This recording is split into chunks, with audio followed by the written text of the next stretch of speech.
Welcome, everybody, to our live Black Monday edition of the Tailgate. And it has been a busy Black Monday so far, especially around here in New York. We've had the expected retirement of Giants general manager Dave Gettleman. We've got Giants head coach Joe Judge maybe back. He's still the coach right now. He's actually currently meeting with co-owners John Mara and Steve Tisch to decide his fate, to lay out his plan for the future. We might know more about that before this show is over. There's been a few surprises around the league, no bigger than the firing of Dolphins coach Brian Flores. And I've got a great group of guests to help you sort through all of it. We've got Danny Heifetz, who covers the NFL and is the co-host of the Ringer Fantasy Football Show for the Ringer on Spotify. SNY's John Jastremski, who is hosts the New York podcast for the Ringer on Spotify, and former Jets general manager Mike Tannenbaum was also one of the co-founders of the 33rd Team, a great website that give you all the inside scoop on the NFL. Gentlemen, thank you so much for joining me today. Mike, I want to start with you because of all of us, you're the only one that's been actually in these Black Monday discussions, been inside the room. So I also know you're a fan of Joe Judge. So I want to get your reaction to Joe Judge still being the Giants head coach. And also, why would it take so long? After 2 years, why would they still need to discuss his future before making a big decision like that? Yeah, great to be with you guys. You know, any of these decisions are really hard, despite what all the media speculation is. And oftentimes these conversations start 3-4 weeks, even longer sometimes. And there's just some fundamental sort of boxes that you want to check. Are you happy with which way the program's going? Can the people that you have fix their shortcomings wherever they may have? How do you win the division? Does the person you have in charge, do they have a growth mindset? Can you, again, bring somebody else in to help them get to where they want to go? And then just like when you want to replace a player, who are you going to get and how do you know you're going to get that person? Because it's always easy to say indiscriminately get rid of person X or player Y, but who are you going to get to replace them? And I think in the Giants case, part of it, too, candidly, is you have Pat Shermer for 2 years, Ben McAdoo for 2 years, and do you want to go hire your fourth head coach in what would really be a 6-year period? And if you believed in Joe Judge, if you believed in the process when you hired him 2 years ago, he's still a young coach. Now, the last couple of weeks, candidly, would be a big concern of mine. I don't like how they finished. They were really non-competitive. I'm not so sure that the December New York Giants would even be competitive with the August New York Giants. And to me, that's one of the big indices, is to say, like, are you making progress? Are you going in the right direction?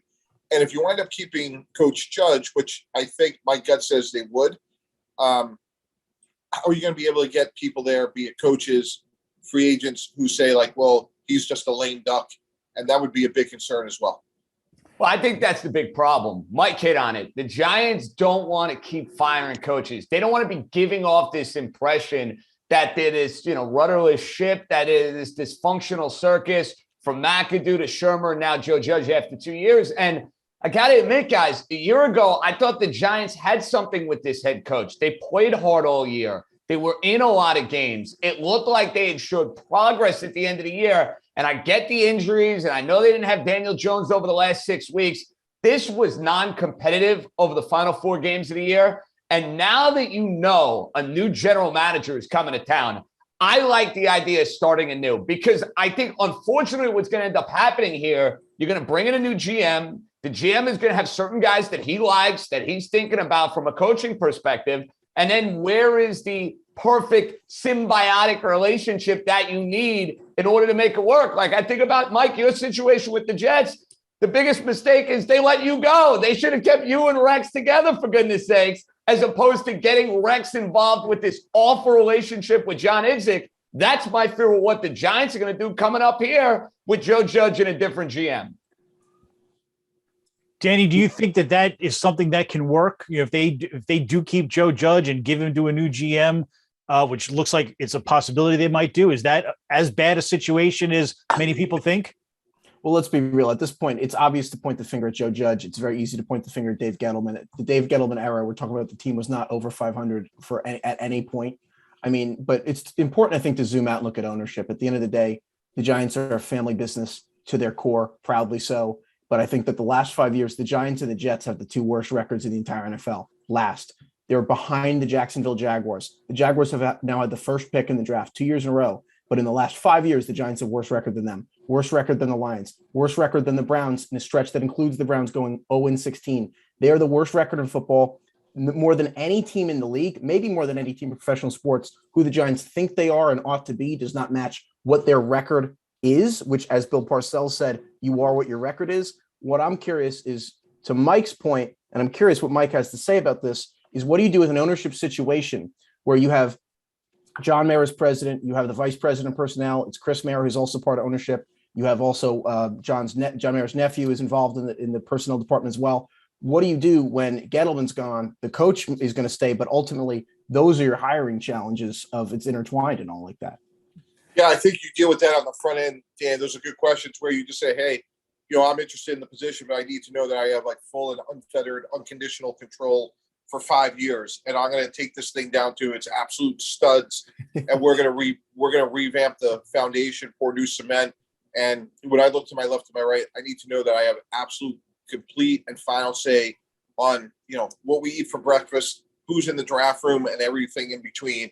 And candidly, there may be some candidates that just it won't be in alignment, and it goes back to ownership. If we cut right through it, are the Mara and Tisch families like completely comfortable saying like we will give complete control to person X? And I guess it's been since the 1970s since the Giants have hired a GM from outside the organization. Yeah, and I've talked about this on SNY a lot, that even with the head coach, you talk about you bring in a GM, you should give him the choice of a head coach. Well, I've been covering this team since the early 90s. The owner always chooses the coach in that organization. So even if they brought in a new GM, it still might be John Mara's ultimate decision as to whether Joe Judge stays or who they hire. And the question is, how much faith has he lost in Joe Judge? Because just a couple of weeks ago, I was reporting that Joe Judge was pretty safe, and that's what everybody seemed to say. And it's only the last few weeks where really the tide has seemed to turn. I mean, I'm with you, Mike. We talked about this before, but both of us liked Joe Judge, and you just mentioned how you were concerned in the last couple of weeks. I'm curious as to what concerned you more, the on-field stuff, the things like those bizarre 2 quarterback sneaks in the last game, or the off-field stuff, like some of the press conferences that have seemed to go off the rails and bring some unwanted scrutiny to the organization. Yeah, it's probably a little bit of both. But again, like to me, it's never about wins and losses when you have a young coach. Like, for example, if the Jets or the Giants won 3 games or 7 games or 8 games, I don't think that really mattered this year. The Jets were trying to develop Robert Saleh and Zach Wilson. The Giants, obviously, Joe Judge. And to me, it's about, is the program getting better? And that, to me, was the concern. Now, look, it's hard to develop a quarterback, let alone a backup. If you want to give him the benefit of the doubt, you say, hey, Mike Glennon wasn't good enough, and it was hard enough with Daniel Jones, but at least they were competitive. That, to me, was the biggest concern. The press conference stuff, not to play armchair psychologist, but, for me, communication isn't what's said, it's what's heard. And what I was hearing was this, guys. Joe Judge was reared in this industry by Nick Saban and Bill Belichick, who, as someone as fortunate as I am to have worked for Coach Belichick twice, he does everything right, and then the results are the right. And I think what Joe Judge was trying to say was, you know what, guys, like the process is right. We're doing the right thing, but guess what? The result sucks, right? And I think what he was trying to say was like, we're not taking any shortcuts. We're working our tails off, and we'll get the results, but right now it's about the process. And I think what he learned living in New York, trying to be a head coach is, well, guess what, coach? It doesn't really matter about your process. This is the ultimate results-driven business, especially in New York. And I understand the idea that Joe Judge has had to deal with a lot, right? I mean, I get that the Dave Gettleman era, he has handed Joe Judge a bad roster, and there are serious troubles on the offensive line. They've made do very well. The Giants defense, meanwhile, has been overperforming maybe relative to some of the talent. He wasn't handed a good roster. He was paired with Jason Garrett. Obviously, they have the fewest touchdowns in the NFL by a lot since they hired Jason Garrett, which wasn't really his decision. Having said that, and also not to mention the 24 players in injured reserve, which I think is the most in the NFL. I get all that. I just think that Joe Judge squanders a lot of that goodwill when you sneak it on 2nd and 3rd down in a victory formation. It wasn't even like the receivers are spread out.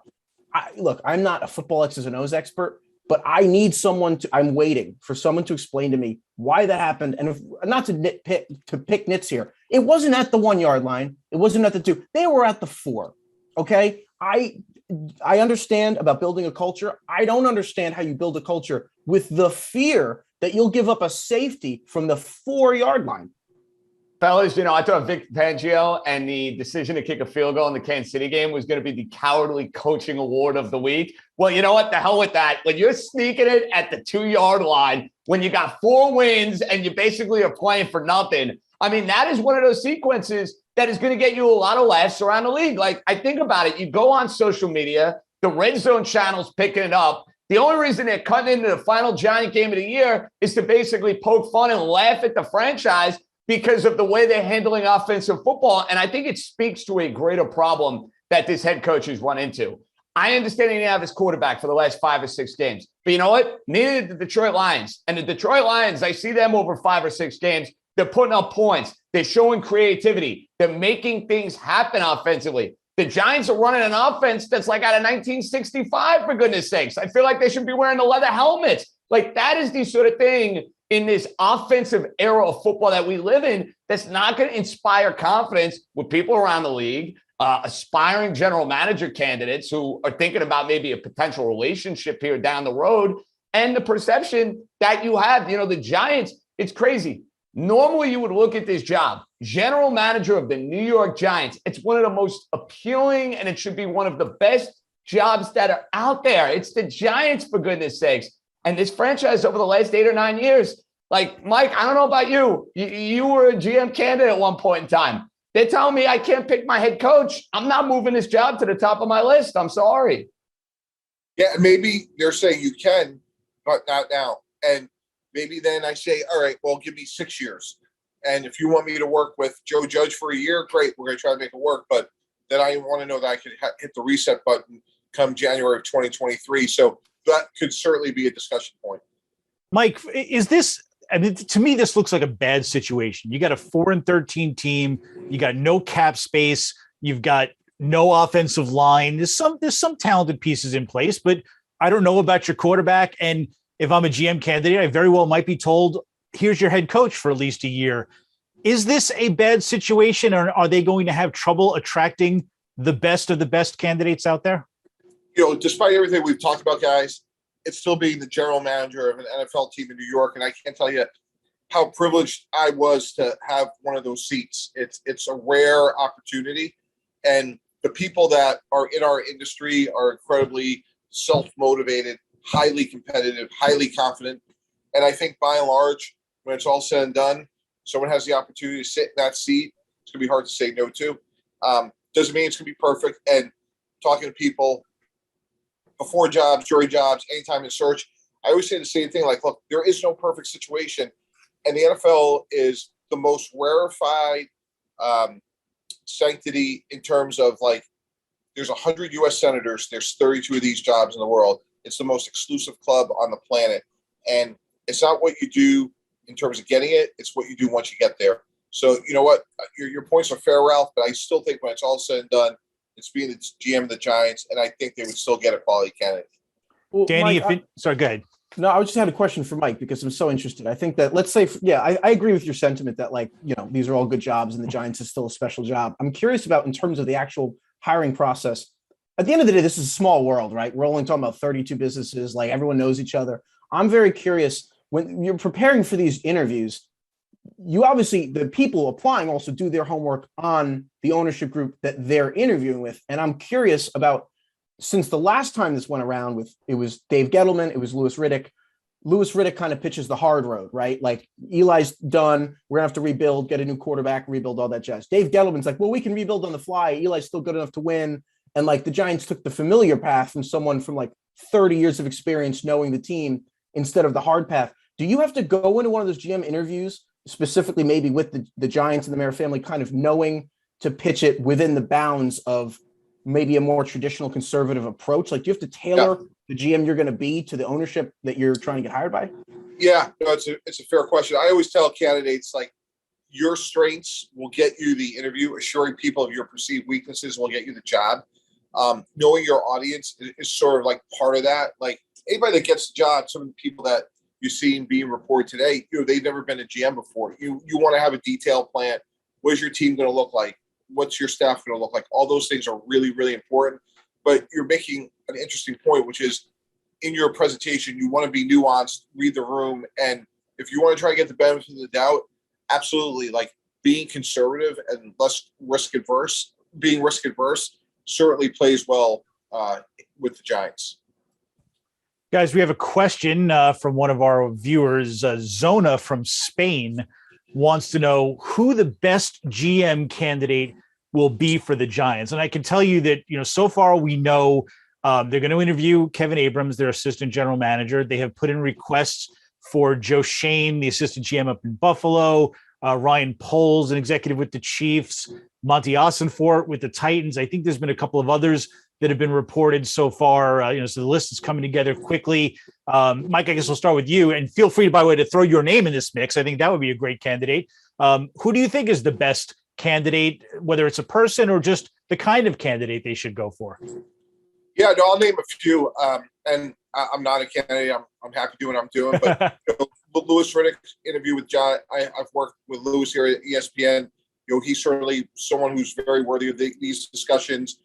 Joe Wooden, who's the number 2 person at the Chargers. We worked together for a long time in New York. He's worthy of it.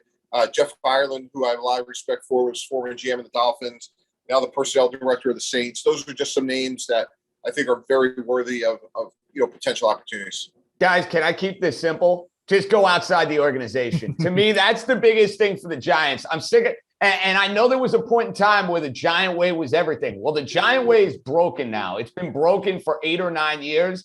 I need this to be somebody who has fresh ideas, who understands 21st century football. That's all I ask. Go get somebody outside this organization, please. I completely agree, JJ. When they hired Gettleman, Louis Riddick was the only person they hired outside their orbit, and that's not how companies hire anymore.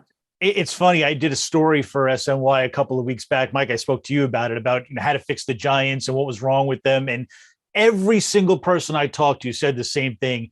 They have to go outside the organization. And, I'm still convinced, and I've been told this, that the intention all along when they hired Dave Gettleman at his age 4 years ago was to groom Kevin Abrams as the eventual replacement. And I think that is something that John Mara would prefer to do.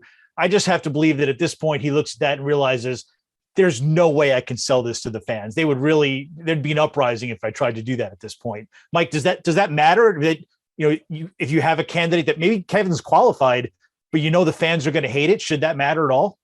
Yeah, well, and I like Kevin a lot, and he's certainly worthy of an interview as well. But absolutely, there is going to be that dynamic there of like, wow, is Kevin going to even have a chance to be successful if it's going to be met with such and there's all sort of like degrees to what we're talking about, like how bad is the criticism, and it just seems like right now the optics, really to what JJ was just talking about. I think that there would be such headwinds with an internal candidate, regardless of how good Kevin could be, that this may not be the best time. And candidly, like for someone like Kevin Abrams, who should have a very long and successful career, he may not want to take the job now just from a standpoint. He wants to put himself in the best position to be successful. That's a brutal indictment, though, of the team, that someone who's been there for 20, 30 years is like, yeah, well, this isn't the right time. But you're probably right, though. And that's kind of just in a nutshell, like, that might be why they kept Joe Judge. It's like, oh, well, Brian Flores is out there. Why don't they go get him? It's like, well, this is kind of like a smoldering mess right now. From what I've heard, Joe Judge obviously would prefer Kevin Abrams get the job to have a little consistency and a guy that he knows would keep him on the job. So there's a little maneuvering going on behind the scenes. But, I've known Kevin for a long time, too. I think he's incredibly qualified, but I just cannot imagine what that press conference would be like when, after all these years, John Mara says, we're going to hire someone else who's been part of this group for a long time. And JJ, you talk to fans all the time, their heads would suddenly explode if that happened. Yeah, you can't sell that now. Maybe 7 or 8 years ago, Ralph, you would have been able to do that. The Super Bowl memories would feel a lot closer. The Giants have been awful for a long time. Like, the record indicates that. So, it's one thing when an organization like the Steelers, they're going to make a change. They're going to promote from within because you look at the body of work. They haven't had a losing season with Mike Tomlin as the head coach, and their front office gets gem after gem after gem in the draft. So sure, like, I could sell my fan base on that. That's not a problem. Giants are not in that position. It's about where you're at as an organization as a whole. You need new vision, new focus, and fresh perspective. It's much needed for this franchise. So obviously a new guy is going to come in, and we only have got a few minutes left. I do want to get into a question about the Jets before we go, but a new guy comes in, takes over the Giants. I'm going to let each of you play GM for a minute here. You're given the job. Where do you start? I mean, you're not going to be a player in free agency. You've got a roster that's questionable. Let's pretend you're told you got to keep Joe Judge for a year. Where do you start to make this team competitive again? I'll let Mike go first, since you're the only actual GM here. Yeah, I would up front, and I know they put a lot of resources into the offensive line, but up front, because if you can't win up front, nothing matters. And my first year when I was the GM of the Jets, we drafted Brickenshaw, Ferguson, and Nick Mangold, and those were foundational players for 10 years for a lot of our really, really good teams. And despite all the things they've done, and I think this goes back, sort of putting a ribbon on our conversations, and I'm just speculating here, but someone like Kevin Abrams may say, well, we have someone like Nate Solder, we paid him a lot of money. Somebody else may come in and say, like, Nate Solder's gone. And to me, like, that's the fresh lens of what you need. Like, despite what's happened in the past with resources in the offensive line, until that's fixed, truly nothing else matters. JJ, how about you? I'm going big fish hunting, guys. And I understand Mike's point. I think it's spot on. The Giants wanted to address the idea of hog mollies. They put a lot of investments in their offensive line. They failed miserably. But I know this about the NFL. When you have a quarterback, everything changes. Perception, the look, the feel, everything changes. I don't know if Daniel Jones is that guy. He might be, maybe in a different system, maybe with better health. I just think it's too much of an unknown. If I could get my hands somehow, some way on Russell Wilson, I am doing it, because I know that guy's got 7 or 8 big years left in him. I'm still a firm believer. I think he'd love the idea of playing in a big city like this. I know his wife would love the idea of being in a big city like this. Yeah, I'm making that call if I'm the New York Giants. I get the team. I'm running it. The first call I'm making is to the Seattle Seahawks. Then, hey, what's going on with Russ? Danny, how about you? I'm doing the exact opposite. I'm trying to build some kind of foundation that when a quarterback gets here, they'll actually have success. The Giants are worse than any team the Seahawks have ever had with Russ. No offense, JJ. I look at it more like you got these 2 first rounders. I'd trade back again, get more picks, 2022, 2023, load up at tackle, protect the quarterback, get after the quarterback. Every generation Giants fan has a level of defense that they remember. This team does not have any good pass rushers of note. They need to get a pass rush. They need left tackle. Hopefully they can get both of those, double dip in this draft, or load up on draft picks for 2023 class that looks like it could be really dynamic and have enough chips like the Eagles have done this year and try to get enough picks that you could get the quarterback of your choice in 2023. I actually thought of one more quick Giants question for you guys. If you're the owner making a decision on Joe Judge, does the surprise availability of Brian Flores change the equation for any of you? Would for me. Would for me. I know with you. I'm annoyed he's not coaching my team anymore. So, I mean, I can't get my head over that. If you would have told me, fellas, we'd be having a conversation 24 hours ago, Judge would still have a job and Flores would be out, I would have given you guys like 500 to 1, 1,000 to 1. Yeah, what's interesting about that, there is a geographic connection. Coach Flores is from Brooklyn, and he does sort of embody like our region of the country. Like, it's toughness, it's outside, it's Northeast football. He played at Boston College. So now you bring up a good point, Ralph, which is those are things that John Mara and Steve Tisch have been talking about around Thanksgiving, which is, let's look at the chessboard. If we move on from Joe Judge, like, who can we get? And those names are going to be adding and subtracting, right? So if Jim Harbaugh says, hey, I'm staying on Michigan, his name's off, but Brian Flores comes on, like, that's kind of how you build your team, and you have to look at it. So it could be like a smaller piece to the discussion, but those are things they should have been talking about for at least 6 weeks. All right, let's switch tracks to the Jets here. One last question before I let you guys go. They have had a rare and probably a welcome quiet Black Monday. They're not making any changes, obviously, and they certainly believe that under Joe Douglas and Robert Saleh, they are headed in the right direction. Danny, are you optimistic that the Jets have gotten it right this time? And have you seen enough progress from them this year? I think that they've hit on some players. I think they definitely have some talent. I think Elijah Moore is going to be a fantastic receiver. I think it's all about Zach Wilson, right? I actually believe in Saleh's defense with Lawson as they add more players to it and actually filling out the roster, hopefully cornerback. But at the end of the day, it's about Zach Wilson. They failed Zach Wilson last year. They didn't have veteran quarterback on the roster. Obviously, I think underrated factor is, unfortunately, the quarterback's coach, Greg Knapp, passing away just before training camp. That really can't be underrated in how Zach Wilson's first year went. I think that of an experienced quarterback coach, a veteran quarterback on the roster to mentor him, and I would almost give Zach Wilson a blank slate in year 2, and we'll see. How about you, JJ? I mean, you probably sense the same thing I do. There is a rare optimism from Jets fans, even among the losing. There's a lot of Jets fans I know kind of think, oh, maybe I see something here. I totally get that, Ralph. Listen, they were toe-to-toe against Tampa Bay a couple of weeks ago. I thought they were going to get slaughtered by the Buffalo Bills yesterday. They were missing a ton of top talent. They didn't have my dude, Braxton Berrios. They didn't have Elijah Moore. And yet that's a one-possession game midway through the fourth quarter. Little help from the Buffalo Bills punter, but be that as it may, I like the fight. I think the quarterback has talent. Now it's about the quarterback getting a lot of those bad habits out of his system. The idea of taking the safe throw, the idea of realizing, hey, it's okay. I have a dump off here for 5 or 6 yards. I'm in 2nd and 3 as opposed to 3rd and 11 or 3rd and 14, 3rd and 15. And I love their draft from last year. I love Elijah Moore. Vera Tucker's a player. Michael Carter is a player, but they got to get better on defense. They got to become more dynamic on offense. And it can't be another one of these years where we're celebrating the Jets being 4-13 or 5-12. They got to show serious progress next season. Mike, I'll give you the last word since you're the last guy to build a winner consistently around the Jets. Do you think they're back on the right track? Well, yeah, it all comes back to Zach Wilson. And I think there was some encouragement. Even, I think, what he learned about playing the position, the Zach Wilson of August was talking about, well, I'm breaking down Aaron Rodgers' film and I'm going to play like Aaron Rodgers. Well, wait a second. Like, Aaron Rodgers is a fully formed adult who's done it for 20 years at a high level, go to the Hall of Fame. You just need to make first downs. You just need to understand that a punt's a really good play. You worry about Aaron Rodgers in about a decade. So I think it came at him really fast. He seems to be a really good person who wants to be good. That is half the battle. This is, as these guys alluded to, a consequential offseason, and he needs to take a massive step, which I think he can. But I think he's also learning that playing quarterback in New York is a lot different than being in Provo, Utah. Well, guys, I really appreciate it. This was fantastic insight. Thank you for getting me through Black Monday and making some sense of all of this.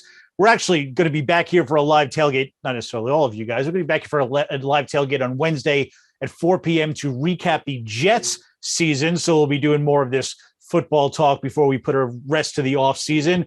We still got more Black Monday to go as well. Joe Judge, as far as I can tell, is still coach of the Giants. So stay tuned to all the SNY outlets the rest of the day to find out if that remains to be true. But for now, thank you to Danny Heifetz, to John Jastremski, and to Mike Tannenbaum. I really appreciate you guys joining us. And thanks for watching, everybody. We'll see you again Wednesday afternoon.